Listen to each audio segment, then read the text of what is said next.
कांग्रेस के प्रवक्ता पवन खेड़ा लिखते हैं कि एआई इंपैक्ट समिट के नाम बड़े हैं, दर्शन छोटे हैं। कांग्रेस की प्रवक्ता सुप्रिया श्रीनेत लिखती हैं कि एआई इंपैक्ट समिट ने शर्मसार कर दिया।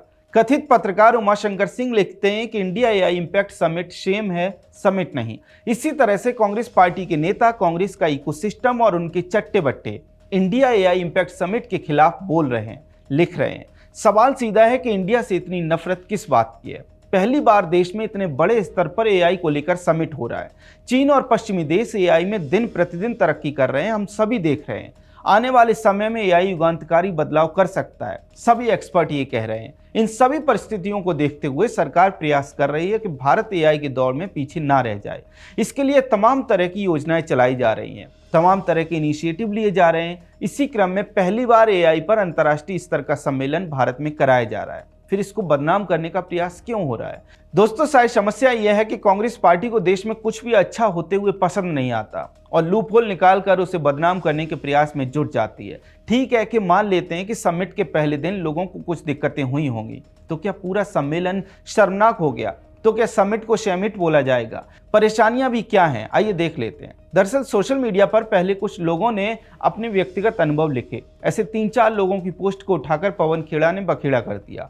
खेड़ा और बखेड़ा को और बूस्ट टेलीग्राफ ने दिया, उन्हीं इंडिविजुअल की पोस्ट के आधार पर खबर बनाकर। अब आइए एक एक करके देखते हैं कि सच क्या है। दोस्तों, आरती सिंह नाम की कोई पत्रकार हैं, उन्होंने लिखा कि एआई समिट में फूड काउंटर पर यूपीआई नहीं है, और ये बात इन्हें इनके दोस्त ने मैसेज में बताई। मजे की बात यह है कि आगे यही आरती जी कहती हैं कि यूपीआई तो था, लेकिन उन काउंटर्स पर भीड़ बहुत थी। मतलब यह कि यूपीआई नहीं है, ये एक झूठ था जिस पर कांग्रेस पार्टी ने प्रोपेगेंडा चलाया। सवाल यह है कि आरती सिंह ने ऐसा क्यों किया?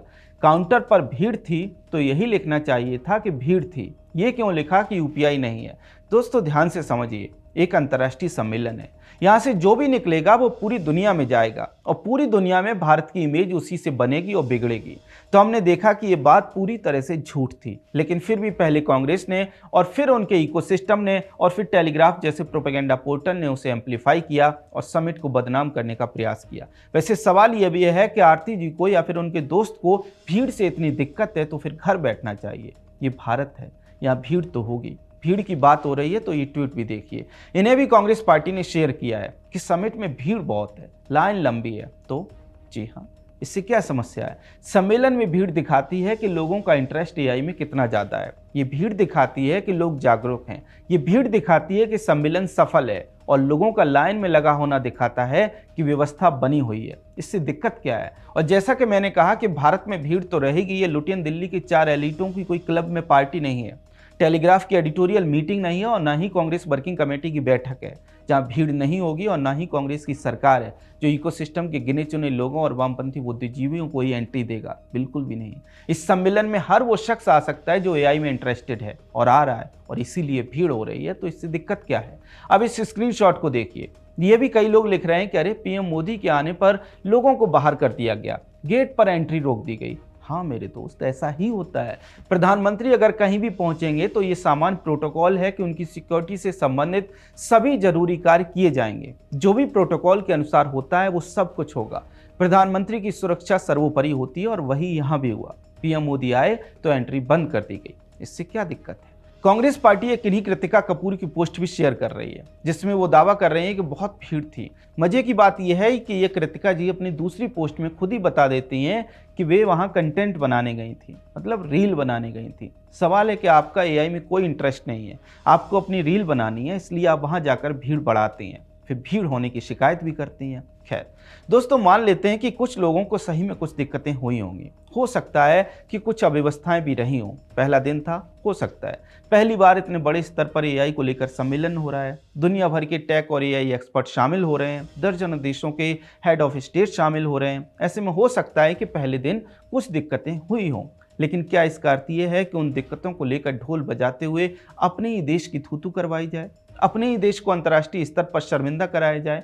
छोटी मोटी दिक्कतों को इतना बड़ा बनाकर दिखाया जाए मानो सब कुछ बर्बाद हो गया। लाइन में खड़े होने को, भीड़ होने को इतना बड़ा चढ़ाकर पेश किया जाए कि भारत विरोधी लॉबी को देश के ऊपर सवाल खड़ा करने का मौका मिल जाए। नहीं, शायद कोई भी भारतीय ऐसा नहीं चाहेगा, लेकिन कांग्रेस पार्टी और उनका इकोसिस्टम वही करता दिखाई दे रहा है। दोस्तों, मैं फिर से आपको बताना चाहता हूं कि ये एआई सम्मेलन ऐतिहासिक है। 100 से ज़्यादा देश इसमें शामिल हो रहे हैं। 20 से ज़्यादा देशों के हेड ऑफ स्टेट इसमें पार्टिसिपेट कर रहे हैं। 45 से ज़्यादा देशों से मिनिस्ट्रियल डेलीगेशन शामिल हो रहे हैं। इसके अलावा जैसा कि मैंने आपको पहले बताया कि दुनिया के लगभग सभी बड़े टेक और एआई एक्सपर्ट से संबंधित नाम भी यहाँ पे शामिल हो रहे हैं। भारत में एआई पर इतना बड़ा आयोजन दिखा रहा है कि एआई को लेकर भारत दो ध्रुवीय दुनिया नहीं बनने देगा। ऐसा नहीं होगा कि चीन और अमेरिका एआई के खिलाड़ी बन जाएं और हम दशकों पीछे चले जाएं। इसलिए शुरू से ही भारत एआई के बीज बो रहा है, जो आने वाले समय में भारत को एक संतुलित शक्ति के तौर पर स्थापित करेंगे। ऐसे ऐतिहासिक मौकों पर भीड़ को लेकर प्रोपेगेंडा करना,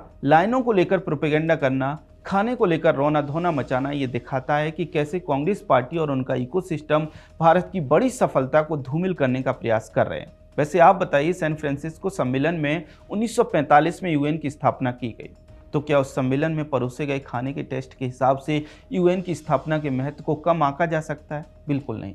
इसी तरह से एआई इम्पैक्ट समिट की सफलता इस बात से देखी जाएगी कि ये सम्मेलन भारत के एआई इकोसिस्टम को कितना बूस्ट देता है, न कि इस बात से कि खाने के काउंटर पर यूपीआई था या नहीं। इसलिए दोस्तों, कांग्रेस पार्टी, उनके इकोसिस्टम और कथित लिबरल पत्रकारों के इस तरह के प्रोपेगेंडा को हम सबको मिलकर खारिज करना होगा, एक्सपोज करना होगा। हमारा देश, हमारा सम्मेलन, ऐसे में वैश्विक स्तर पर इसे हिट कराने की जिम्मेदारी जितनी सरकार की है उतनी ही हमारी और आपकी है। इसलिए इनके प्रोपेगेंडा को कॉल आउट करें, और अगर आपको हमारा कंटेंट पसंद आता है तो हमारे चैनल को सब्सक्राइब भी कर लें। जय हिंद।